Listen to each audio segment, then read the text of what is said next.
Hello everyone, welcome back to Scrape Metal and Roll, the Limited Adhesion podcast. This is episode 9 with all of the racing action from Sebring for prototypes and Prime.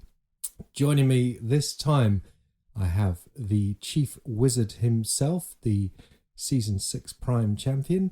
It's Merijn Hoogeveen. How you doing, Merijn? Hello, good evening. Happy to be here. Excellent stuff. And next up we have another wizard and long-time LOA driver. Really nice to finally talk to him. It's Erik Piussi. How are you doing, Erik? Hi, good evening. I'm doing well. Good.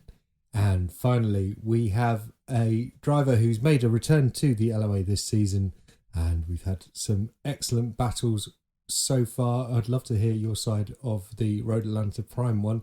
It's Dan Lahey. How you doing, Dan? Hello. Lovely to have you all on the show.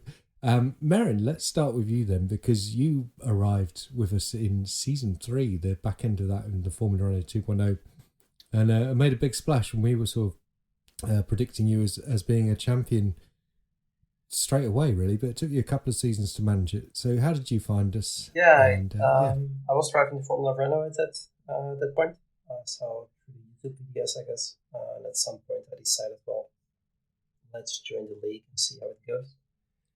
And I guess my entrance was so impressive that you decided to switch the car straight away. Yeah, it was always planned, but yeah, it was a big shame. I would have enjoyed a second season of that car. Yeah, but you took a little while to adapt to the Formula 3. Was it not something you were already racing? I think I had it. Maybe I raced a couple of times, but no, wasn't really focusing on it. And now it's your favourite car? It used to be. I think now it's LMDH. And I'm not sure if it was a matter of adapting to it. I think just at one season, the first race, I got lucky and I decided to just go all in. And we all know what happened. Yeah, we do. Yeah, you had a fantastic battle with Tour that final season of F3. It was brilliant to watch. And tell us some more about the so Ruds Kogan was a new track that season, and why didn't you tell us what happened there? It was manipulated.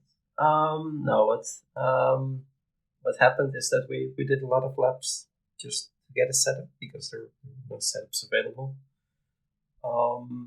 And it was such a slow track that we were aware that we might not finish our race distance within the set time that we had for the race. I think someone reported it. Jules was very sure that it would just let us run the session until we completed our race distance. I was aware Chur was going to do a no-stop. I was aware I couldn't do it because of my tires.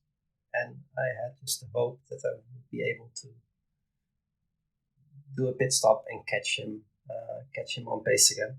I got very close, but Chur got the win. So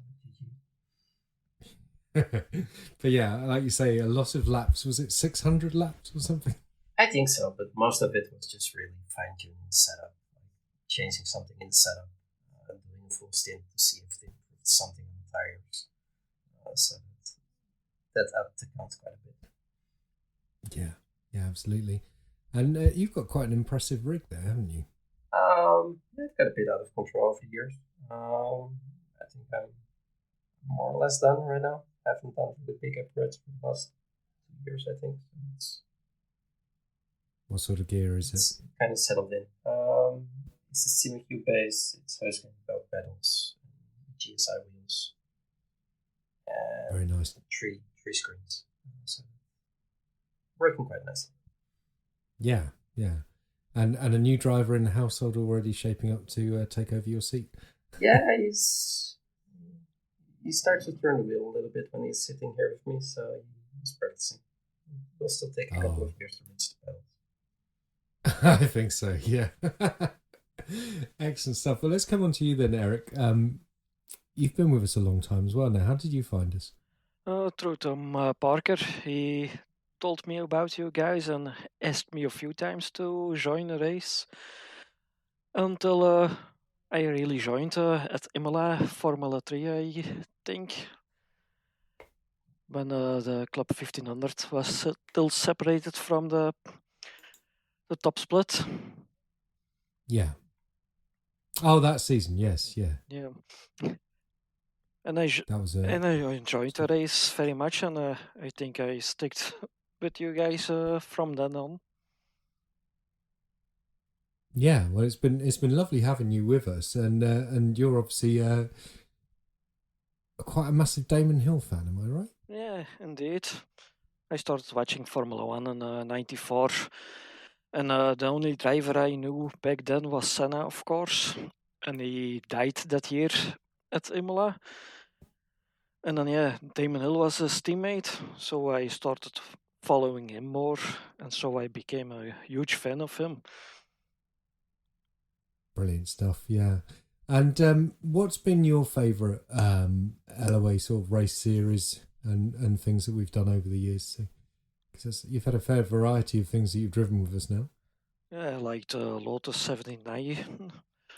Of course, because I got a championship in Club 1500 that season. You did indeed, yeah. And So a car you liked, yeah. and then the USF championship, also a car I really love driving. Just That's good. a really nice car to drive. Yes, yeah, it is, yeah. But we obviously have some sad news, and why don't you tell everyone what's happening?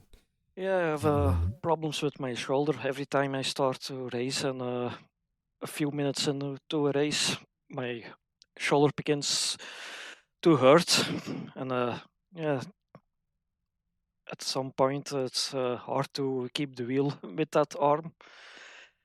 So for the moment, I stopped racing. Yeah, which is devastating, really, because, as I say, you've been an integral part of not just the Limited Artesian, but also the Wizards stable for a long time as well. So, yeah, really, really sad to see that you're going to have to step back for a while. Which was your last? I know you were at Road Atlanta in Prime because you were part of that group with myself and Chris and Dan and Ben. But did you do TCR as well, the last Red Bull Ring run? No, I did only the USF race that evening. Ah, okay, yeah. How did you get on there? I had some bad races there, especially the second one. I finished pretty high in the end, but at the start of the race, I hit one of the Minardis. I turned into too soon, and I Right. faced backwards, and then a lot of things happened in that race, and so I can't remember. I think I finished fifth or something. Very nice. I'm not sure anymore, but it's something like that. Some races just come in and out of your head quite quickly, and some of them seem to stay, don't they? So, what would you say were your best moments then? And obviously, the championship in the Lotus probably ranks pretty highly. Yeah, and that season too with the Lotus at Long Beach, that was an amazing race. Oh my god, you were incredible that race, weren't you? Yeah, I Yeah, remember I now. just love that track. That's Yeah. one thing wrong and you're in the walls. And I did everything right, I think. I was too on pole, and Chris Forrester was really pushing me, but I kept my cool. And he didn't. He crashed. So I loved that race. That was one of my high moments in the lower. And it's sort of made good after you because you were really fast when we went there with the USF in the first season as well, but then just didn't quite work out, did it? You had a couple of outbreaking moments and stuff. Indeed, I had one of the two races. I could keep up with Ture, but I just couldn't stay in front of him. That's right. Yeah, yeah. I've always enjoyed racing with you. It's always been very clean, respectful, fun racing. So yeah, I really hope that you get to come back as soon as possible when your shoulder gets fixed. Yeah, I'm going to give it a rest for a few months, and then I'll see what it will do. Yeah. Well, obviously stick around on the Discord and things, and I know you like doing flying sims, and there's plenty of people on the Discord who will love to go flying with you. So that'd be good.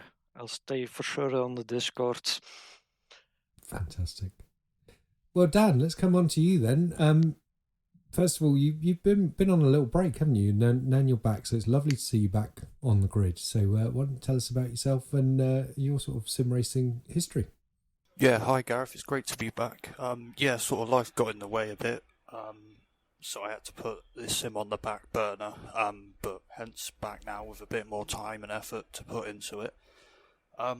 It started basically as a lockdown hobby that just got way out of control, so it started off just by buying a wheel out of pure boredom, really, after seeing a few videos.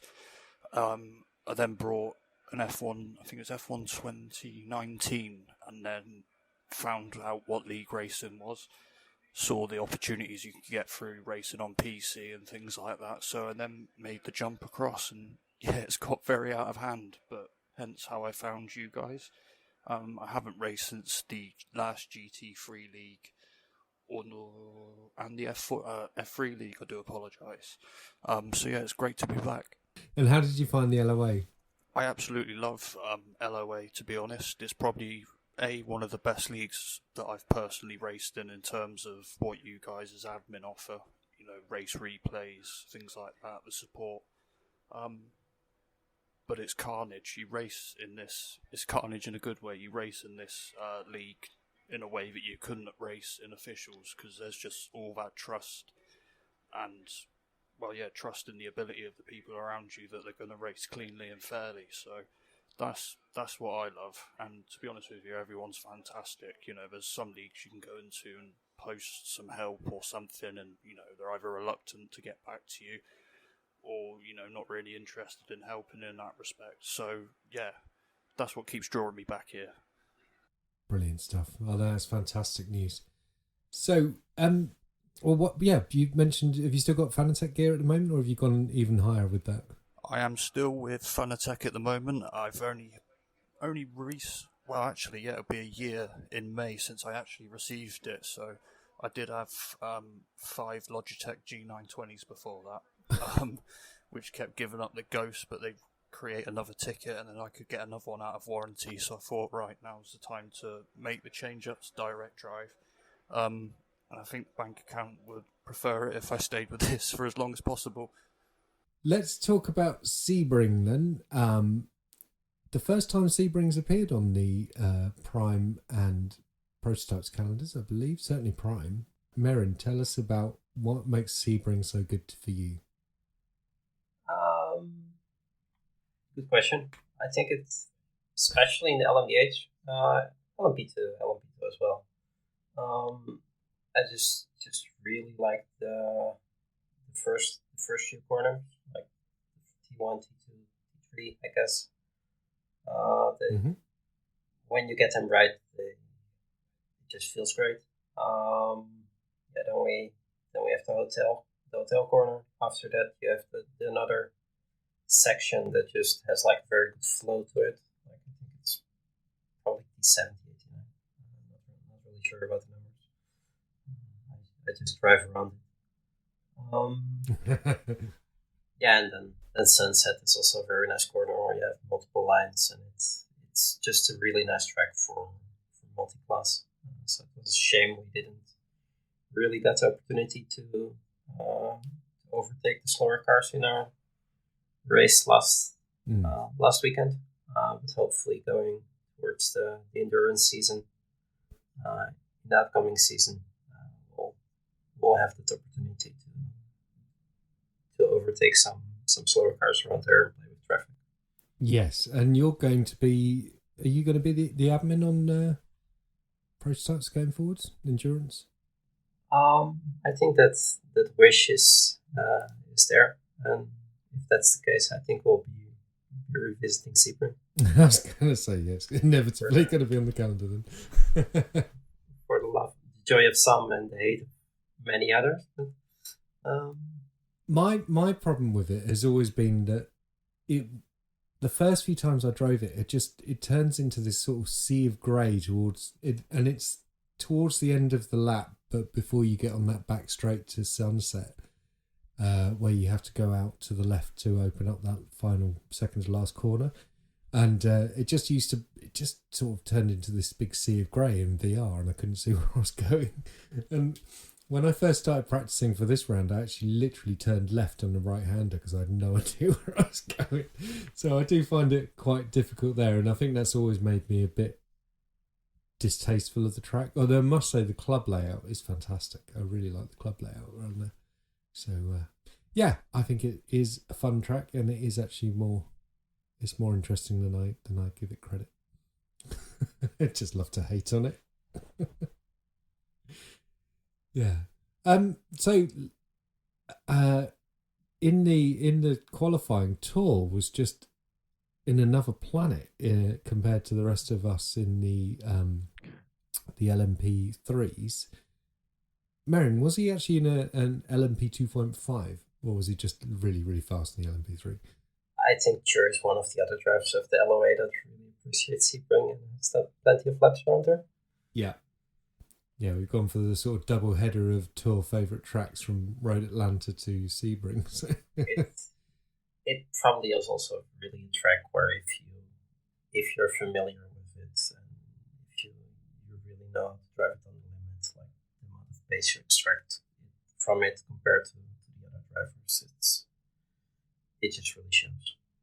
Yeah. I mean, I'm looking at the session best laps from Heat 1 where he did a 55.1, and Joe Zhao did a 55.9, but I only did a 57.1. So yeah, some way off that kind of pace. And talk to us about what was the LMP2 race like. Pretty good at the top. The LMP2 race, I think, between David and Stefan was great in race 1. Mm-hmm. I think I heard the chances of my teammate actually winning the race by overtaking him in T1 and then holding him up for probably 2 or 3 laps until I spun.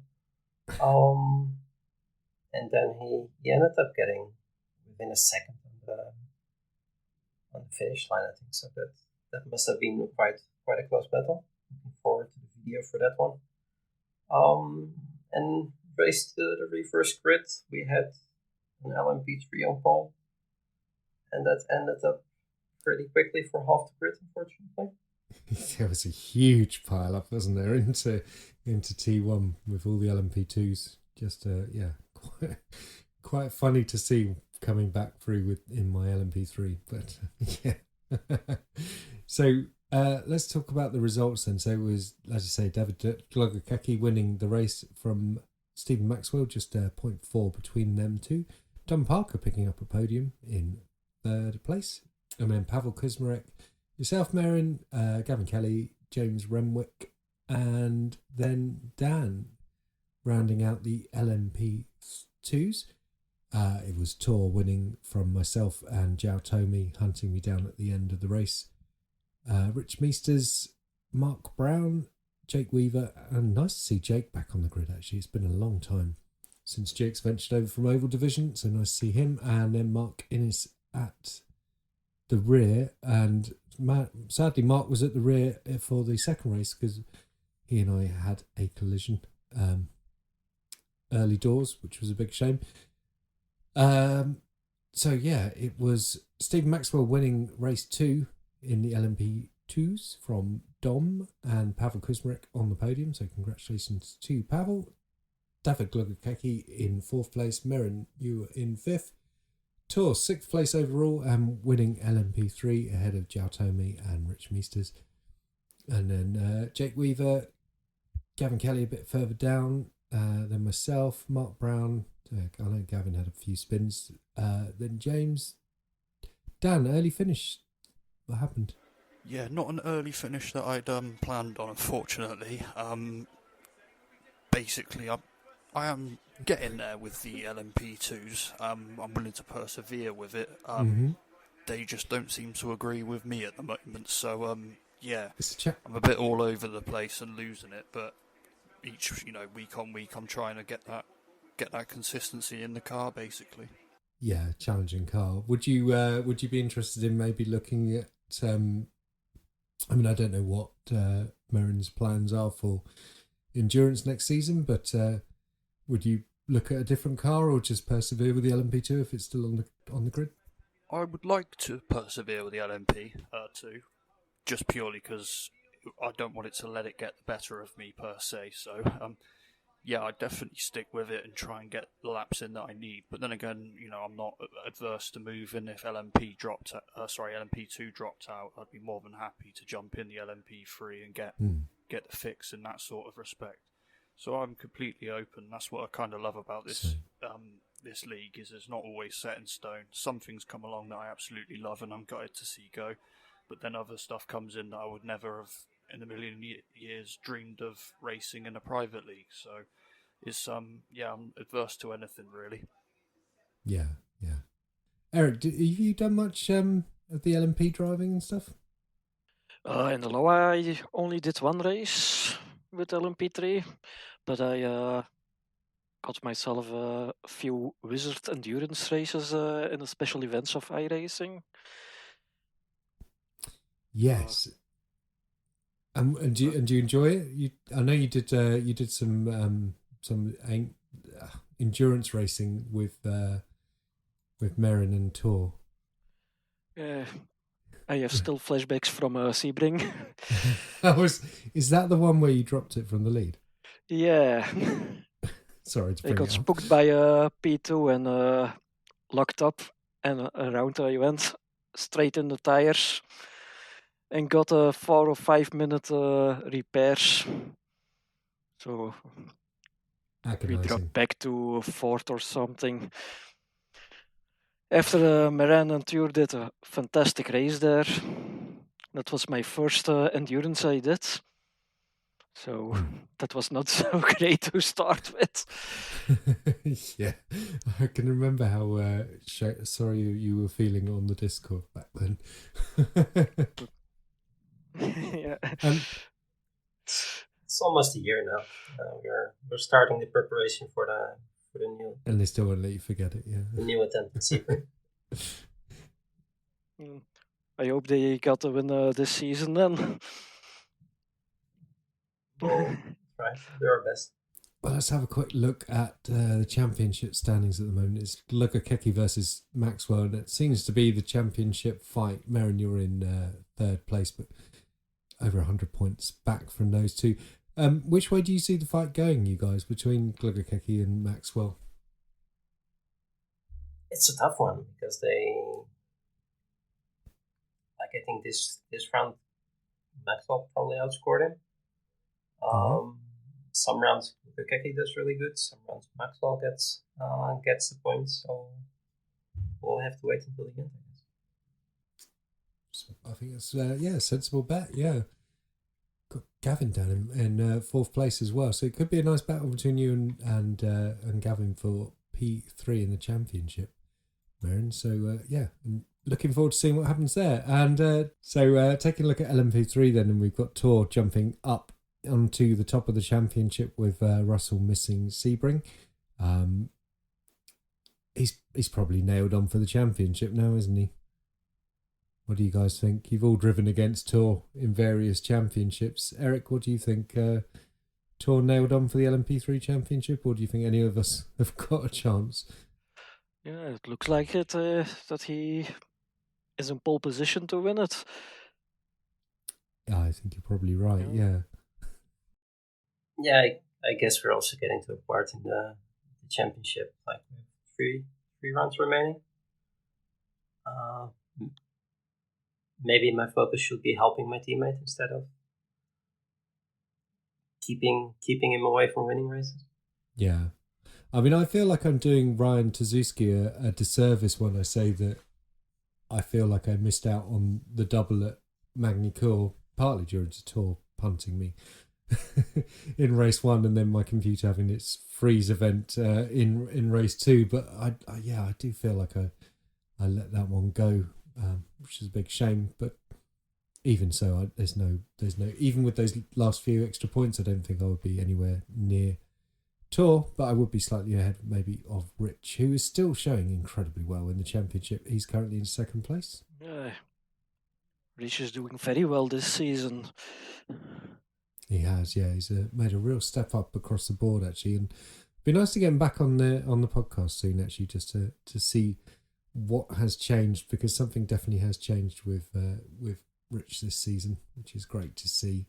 But Jao Tomey's looking very good in 4th place as well. So there is still a great battle for sort of 2nd, 3rd, 4th, 5th in the championship, and especially when Russell comes back for the next round. So yeah, and Ryan, obviously he was missing, I think, this last round as well. So it'd be good to see those guys back on the grid. Let's talk about Prime though, and the F4 at Sebring was a really good combo. I thought very, very entertaining and chuckable around. Dan, what was your race like? My race for the F4 wasn't too bad, actually. Usually the races that, sort of starting from the positions where I am near the back, it's always a little bit tentative, so you can always make up a few places here and there. But everyone just seemed to be full guns from the moment the lights went out. So I guess that's the same as sort of you, why I love Sebring. Everyone was on the limit everywhere. Even though I didn't really make up a few places, I got some good results in the bag, got some good points for the Club 1500. I just thought it was a brilliant, flowing, fast-paced race with everybody on their A game. Yeah, it was pretty epic. And Merijn, where were you? Were you on the grid? My prime race was holding a crying baby and watching stream, so there wasn't much racing involved. Oh, sad times. I was just wondering where you were on the grid. Yeah, I was expecting to see you right up there battling against Tor and Rob. And 2 prime races this season, I think, only Spa. Got one win out of it, so it's decent. Oh, big shame. Yeah, you must have been wishing you were on the grid for this one. But as I say, yeah, the battles were pretty phenomenal, and we saw that it was, I think it was Alex who took pole. No, it was Rob who took pole, and Alex was 2nd, and yet it was Tour from 3rd on the grid who picked up the win. So yeah, Tour from Rob, from Alex. Again, very much looking forward to seeing the video. All 3 of them finishing within a second of each other. That's going to be a very exciting race to see. David Lukakeki in 4th, and then Mr. Maxwell and Gavin doing very well in 6th. My race, sadly, I was having a fantastic battle with various people, but then, Dom accident dropped it in the hairpin and I had nowhere to go. So that was a big shame. So I finished out of the points, and I think I just started spinning after that. And then the feature race, it was Dom who won with Gavin Kelly in 2nd. So a stupid Aguri 1-2, Alex Murphy in 3rd. Dom coming from 14th on the grid, though. That will be pretty impressive to see him storming through. Simon Geimer showing very well in 5th place, so that's great news for him. And we were talking about Rich. There he is in P7, so a great result for Rich, as well as the 2 McLaren boys, Chris White and Chris Forrester. That'd be interesting to hear your take from the Road Atlanta incident, because obviously you, me, and Ben 3 wide down the back straight. How was it in your car? Well, initially I think it was you, Ben, and somebody else, with somebody else behind you 3, because from the clip I sort of viewed on the replay, we ended up going about 5 cars through there. 4 cars sort of moved to the left-hand side of the exit, which gave me the complete right-hand side to go up and under the bridge. So it was purely close your eyes and send it and hope for the best. But again, it just shows why I love racing LOA, because everyone gave each other space. It was clean, and it probably created the moment of the season. To be honest, having 5 cars in one area of the track, all side by side, not a single bit of contact. I thought it was pretty impressive. Yeah, it was a lot of fun, wasn't it? Road Atlanta is just a track that just makes good racing. Yeah, I absolutely love it.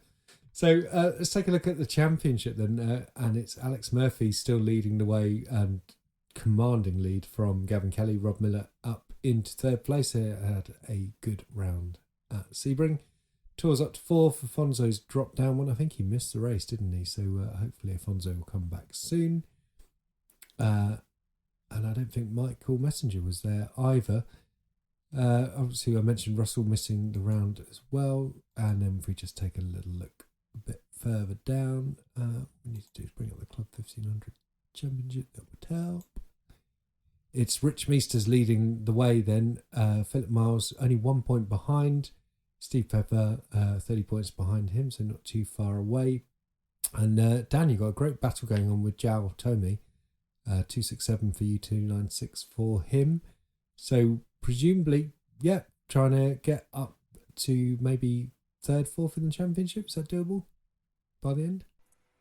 I think realistically, third or fourth is the best I can hope for, but I would be completely lying to myself if I said I wasn't eyeing up where I could possibly get more points and get as close to the top as I possibly can.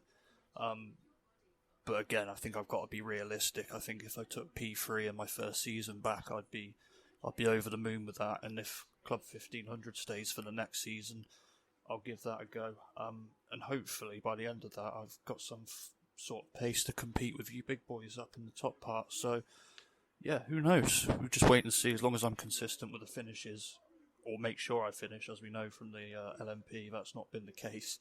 I think anything's possible, really. Absolutely, yeah. When we move to the new sort of gold, silver and bronze scoring, not sure how it's going to work yet, but we'll hear more from Jules in due course, I expect, yeah.